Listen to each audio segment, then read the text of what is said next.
TBM Samu akwa Badwam TV Badwam dwumadie no eso yadani te kotegwa se nkranchen semedwada no pe odi ahyase de edu so no Adom TV Badwam kase samne do so ne todwa wo mu bi ya wo betini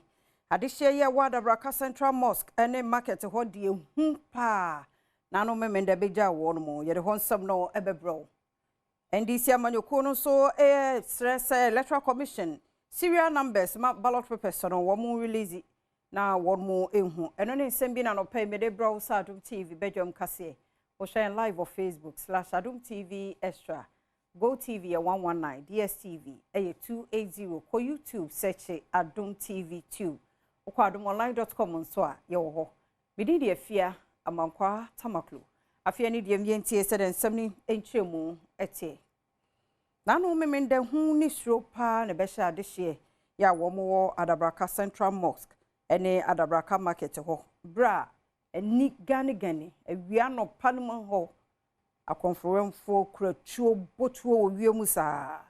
yeseji weri shop bi no omo boremu de course wo Adom TV kase etwaso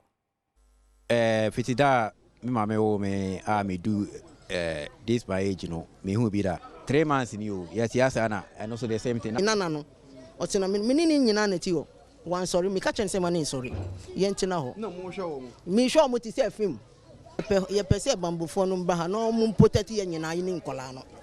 suranya ye if say any first time we happy first one mo ba eno mo ba anajo and second time no mo ba anopa eno around 10:15 and incident no happy enti ye so say e bia for the third time mbe kukun krofo ye pese aban no mo fa soldiers ni police for bebre embra ba ye hope say nkofo wo mu ya sa kwase adwuma we nyame ma yanchi omu eno na metumi aka as unit committee member ye bekoso na ye di akire Adom kase Jagri Boas Adabraka Central Accra Moro but say direction no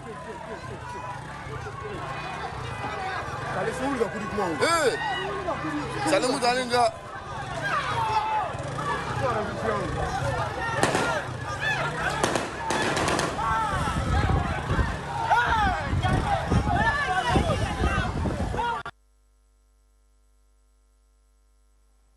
Kanes for now we gender and social protection so ene we executive director ma Henry Jaba Memorial Foundation otiko afisa Jaba de to Ghana fo nyina nim senyimu yenyai tichi won mu adi demo no yehu won se yenya bibia ye bia nso omtumi ye bi yenya yimu no ene dwumadie yi eguso ekoso ability fair 2024 eno de sansemi etudwa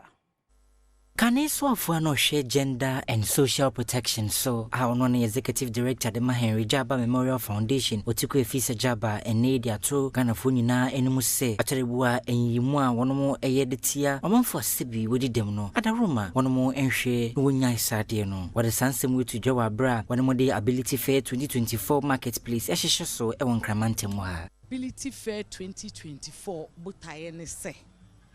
obi nyobi so obi a we di dem ono so yobi obi a oni dem on sin obi a we di dem ne meka ne say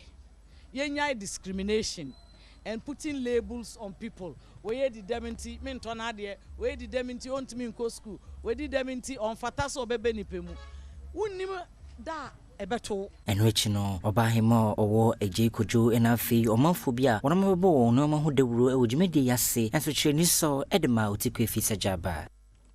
enti yemwa omo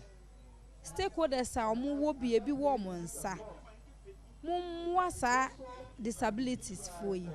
no mu hia mwa munya mwa no so a omo yemo ebro so ye pese ye ka kire no ane se onto aso na se de oye no da no afi bia no onko so nye ne saa maye if say ye ba sometimes ye nton wade de but yenya exposure no me catch on say nyame show money ejuma pa omo yama disabilities ewo o man Ghana nina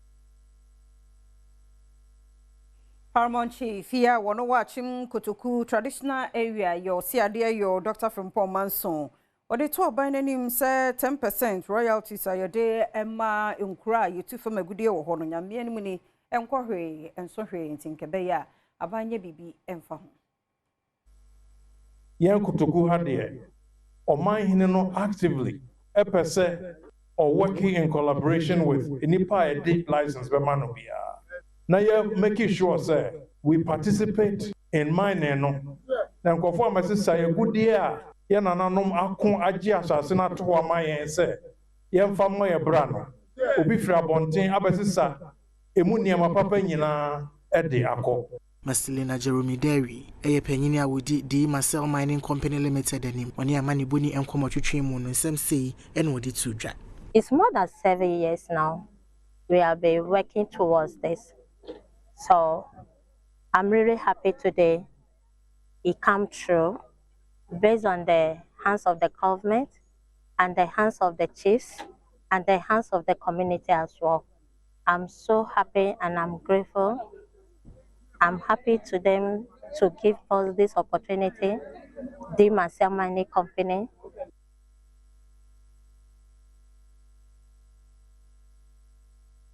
Adom kase na uguso sheno na wachi ye da memenda nesi wani so kache ewo Legon Botanical Gardens say Adom color party. Oh, omuye mane ye fedodon kwadam penifo omuye mane ye fe ebia no wanya ho amabi se be ya next time and next year nyame ye Adom ayetim kwamwa ye ya wo so bebe bi won e ba ye no kura de keka wo mkona ketu mu saa yankwohwe ne ye koso kwasinsia kwabnansia etwaso. Color party, Adom color party. Wola bawo ene Adom color party ne de abepie mu e wo Legon Botanical Gardens aha sei ye bepie mu e wo hanom no abusuafo bebre no na abepie mu wo ha omode wo mma na anigye no so eye sonko kra artist no so abeji omani enti ye ne omanfo na omoba ye ne bi e betwetwe nkomo ni ahwese ne ye feeling no esitie madam ye mo akwa aba e ba Adom TV acha ye eja uba ye no ahanom no feeling no etesen acha feeling ni ye sonko kra ba me ni agi ankasa ma be wi ni a box of fortune bread spread and afei so Jama soap and washing powder. Feeling very, very good. Pamenyaje pa. Mba bibi say that. Tibini mi family ba ye nyina so ye ni agi nkola no so mo ni agi pa. Ti ye da maso Adom for my yade nyame hira mo. Amen. Every year bia mo repeat program we. Fine me ni agi. Nkola me de mba ye nyina ni agi. Nti me hwe sa afie bia mo be ye na ye so ye de nkola aba no mo ni agi bi. Ti ye da mo ase bebre. Yeni nkwala ne ba nkwala ne ni agi Adomfo ne be ka se nyame hira mo no meduma ne nkoso na tambia ne yetimi de yema no ma ba abaji omani nyame hira mo pa. This is the first time I'm meeting Busana ba. Na I like nyama the way I'm master share program na man koda no so kwan ya omo so mutimi nya kwan dia go se ba mu ha awfo no nti ya ma me ni je. Oh yeni agi pa ne be ka se nyame hira Adom TV for ene ni wa papa mo ye na afese so nyame santu o mo ntam se na ebe ya o mo betimi aye de so chin say. Oh, feeling here very good calm and yeah Japan. See if that's every year yeah we are some program in my energy. Adom TV ya wazo ye nyame hira mo pa my idea. E Adom color party ola bawo Waiting someone a omanfo omo bepie mu hanom no ede to yanim kwabnansia amanebo Adom TV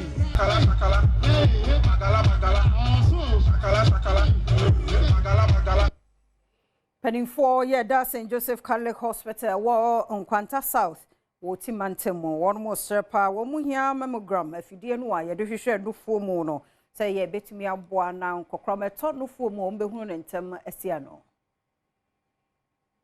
The women need support. Unfortunately, cancer in general is very expensive to treat. We unfortunately do not have the mammogram within the region. Unfortunately, even though we have the ultrasound equipment, the personnel, we don't have as many personnel that can appropriately diagnose or help in the diagnosis of this cancer around. So women have to trek very large distances just so that they would know whether or not what they are having is dangerous or it is not. And if without these facilities available, if we leave these women to fight this battle alone, then automatically we are going to lose. Nanu si ya pe na Jofrikene yo yen kwanta South Mensini Krachi enso ball ayaresabia ya baso ewo adwumason a wodie ewo Mensini mu a wode boa ayarehwe ehonsem. And there is a muye di na ye peja o se ye du kokolibo a won kasa hwe lorry fare na wo be se free ha akwakodu ho bia no kura bu be kwakodu ho na wan ye mbrembo won kwakodu ho kura na dabre na adidi ensu a problem but ade anyame ya dom na abedu yensu ye botem ha ade a ebedi aboaye. Anidie mu yenyina no so na yemfa kase no nsini ada wase umre no wadaje na yasasre obi wada ma fe ne yede de obon krata no ba ne online de na yensa kan nti twen yenche kra yekwaba ne atwaso.